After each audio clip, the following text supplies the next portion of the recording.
Corona virus के second wave के बाद ये पोस्ट कोविड सिम्टम्स और लॉन्ग टर्म कोविड क्या है इसके बारे में आप लोगों ने सुना ही होगा। अगर नहीं तो इस वीडियो को अंत तक जरूर देखिएगा, आपको पूरी इन्फॉर्मेशन मिल जाएगी। और हाँ, अगर चैनल पे नए हो तो जल्दी से चैनल को सब्सक्राइब कर लीजिए और बेल आइकन को प्रेस कर लीजिए ताकि आप मेरी कोई भी नई वीडियो मिस ना करें। तो चलिए फ्रेंड्स, शुरू करते हैं आज की वीडियो।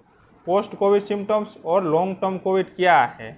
अगर आपको कोरोना इन्फेक्शन हुआ है और उसके रिकवर होने के बाद 2 से 4 हफ्ते बाद भी आपकी बॉडी में कोई सिम्टम्स प्रेजेंट है, यानी कि आपको कोई प्रॉब्लम है, तो उसे हम लॉन्ग टर्म कोविड और पोस्ट कोविड सिम्टम्स कह सकते हैं। यानी कि आपको कोरोना इन्फेक्शन हुआ था, आपने उसका प्रॉपर मेडिसिन लिया, आप उससे रिकवर हो चुके हैं, लेकिन उसके बावजूद भी आपकी बॉडी में कुछ सिम्टम्स प्रेजेंट है और आपको कोई प्रॉब्लम अभी भी है, तो उसे हम पोस्ट कोविड सिम्टम्स कह सकते हैं। पोस्ट कोविड सिम्टम्स का रीज़न ये है कि जो सेकंड वेव के लिए जवाबदार था डेल्टा वेरिएंट, वो बहुत ही घातक और बहुत ही इन्फेक्टेड था।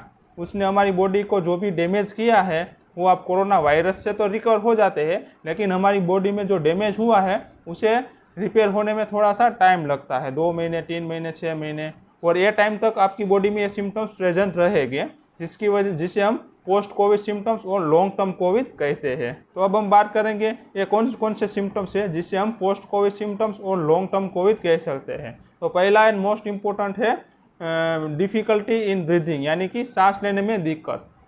जो कोरोना वायरस है वो अगर आपके लंग में इन्फेक्शन फैल चुका है तो उसकी वजह से हमारी लंग की जो एल्वोलाई होती है वो डैमेज हो जाती है, उसकी वजह से हमारी लंग की कैपेसिटी कम हो जाती है, जिसकी वजह से आप थोड़ा सा काम करोगे या थोड़ा सा चलोगे तो आपको सांस फूलने लगेगी, आपको सांस लेने में दिक्कत होने लगेगी। तो यह पहला and most post Covid symptoms है।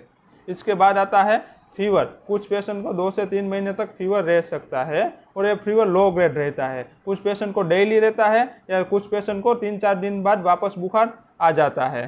तीसरा मोस्ट इम्पोर्टेंट सिम्टम्स है वीकनेस, टायर्डनेस, यानी कि जो हमारी बॉडी में जो भी डैमेज हुआ है, हमारी बॉडी उसे रिपेयर करने में हमारी ज़्यादा एनर्जी लगाती है, जिसकी वजह से आप पूरा दिन थके हुए फील करोगे, आपको काम करने की इच्छा नहीं होगी, या फिर आप थोड़ा सा काम करोगे तो आप थक जाओगे। उसके बाद आता है पाल्पिटेशन ऑफ हार्ट।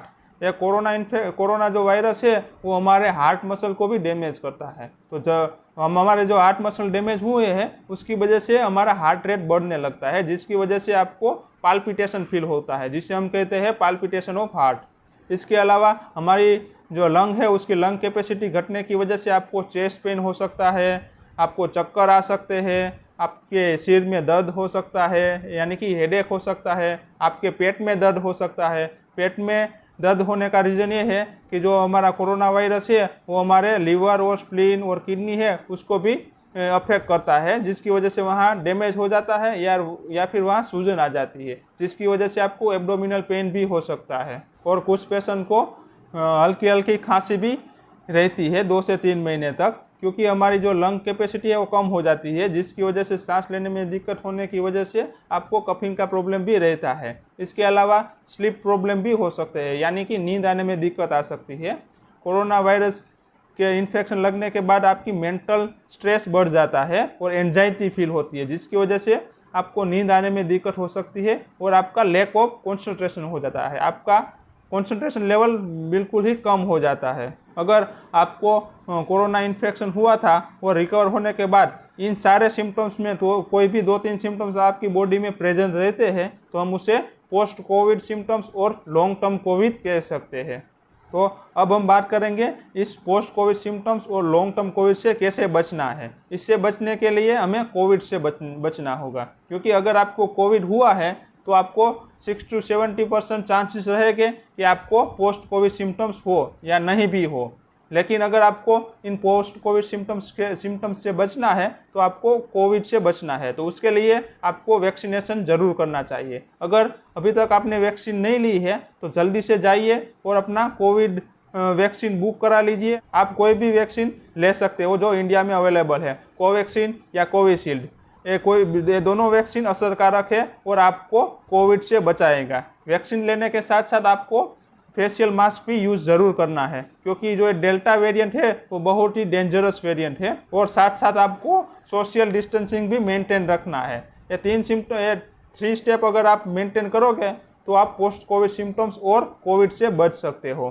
ये जो मैंने पोस्ट कोविड सिम्टम्स बताए हैं वो हर पेशेंट को नहीं होते हैं, ये उन पेशेंट को होते हैं जिनको जब कोरोना इन्फेक्शन हुआ था और इन्फेक्शन ज़्यादा था और उसके लंग में इन्फेक्शन ज़्यादा फैल चुका था, 70-80% हो चुका था, उनको ये पोस्ट कोविड सिम्टम्स और लॉन्ग टर्म कोविड हो सकता है।